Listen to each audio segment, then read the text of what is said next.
বর্তমান সরকার কোনো specific date দিতে চায় না ইলেকশনে, তারা রোড ম্যাপও ঘোষণা করতে চায় না।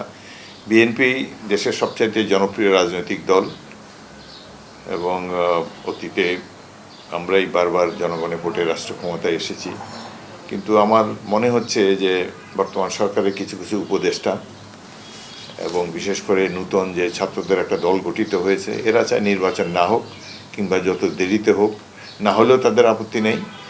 তারা তো বলেই যে এত মানুষ জীবন দিয়েছে কি নির্বাচনের জন্য নাকি, অর্থাৎ নির্বাচন কোনো বিষয় না।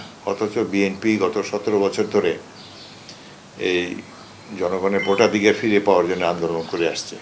এই নির্বাচন তাদের কাছে কোনো ব্যাপারই না। বাংলাদেশের এখন দুর্ভাগ্য, কয়েকজন আতেল যারা বাংলাদেশের মানুষের সাথে কোনো সম্পর্ক নেই, তারা ছাত্রদের উপর ভর করেছে, ভর করে তাদেরকে নানান ধরনের অ্যাডভাইস দিচ্ছে। সেকেন্ড রিপাবলিক, এটা আতেলরা জানতে পারে, শিক্ষিত লোকেরা জানতে পারে, গ্রামে গঞ্জে সাধারণ মানুষের সাথে কোনো সম্পর্ক নাই।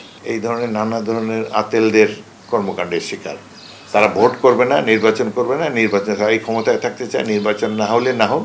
তাদের মূল ইচ্ছা, যেটা তারা বলতে পারছে না, যে এই সরকার 5 বছর চালাক, ততদিনে তাদের যে নতুন গড়া দলটা সেটা একটু পোক্ত হোক, তারা গ্রামে গঞ্জে তাদের ক্যাডার সংগ্রহ করুক। এই জন্যে জনগণকে তারা নির্বাচন থেকে দূরে রাখতে চায়। এদিকে দেশে আইন শৃঙ্খলা পরিস্থিতির ঘোরতর অবনতি হয়েছে।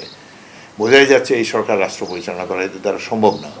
দেশের স্বার্থে এখন অতি দ্রুত একটি নির্বাচন হওয়া দরকার, নইলে ধীরে ধীরে বাংলাদেশ আবার পেছনের দিকে যাবে, অন্ধকারের দিকে যাবে।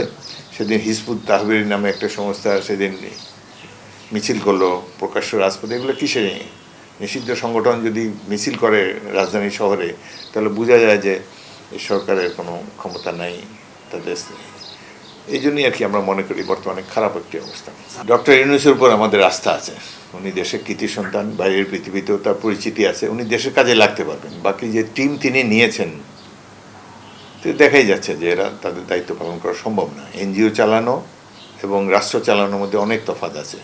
এদের কর্মকাণ্ডে জনগণ খুশি না। আইন শৃঙ্খলা পরিস্থিতির অনেক অবনতি হয়েছে, দ্রব্যমূল্য নিয়ন্ত্রণ করতে পারছে না, এবং মেইনলি এই যে খুন খারাপি এবং বাড়িঘরে ঢুকে লোকজন মারছে, সন্ধ্যা পরে লোক বেরোতে পারছে না, ঢাকার কিছু কিছু এলাকাতে বোঝাই যাচ্ছে এটি একটি দুর্বল সরকার। এদের পক্ষে রাষ্ট্র চালানো সম্ভব নয়।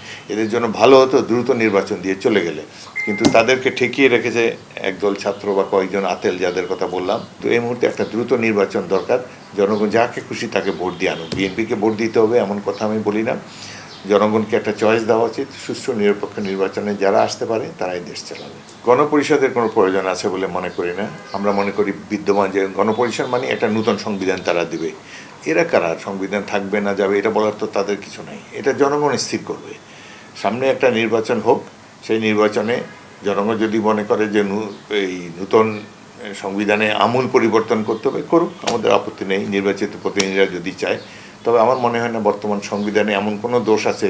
এই হাসিনা যে একটা দানব হিসাবে গড়ে উঠেছে, এটা সংবিধানের কারণ নয়। নির্বাচনের কারচুপি করতে তো সংবিধান বলে না। তারা নির্বাচনের কারচুপি করেছে, মানি লন্ডারিং করেছে। সুতরাং এটা ব্যক্তির দোষ, এর দোষ না। আর এখানে গণপরিষদের কোনো প্রয়োজন আছে বলে মনে করি না। বর্তমান সংবিধান দিয়েই রাষ্ট্র পরিচালনা করা সম্ভব।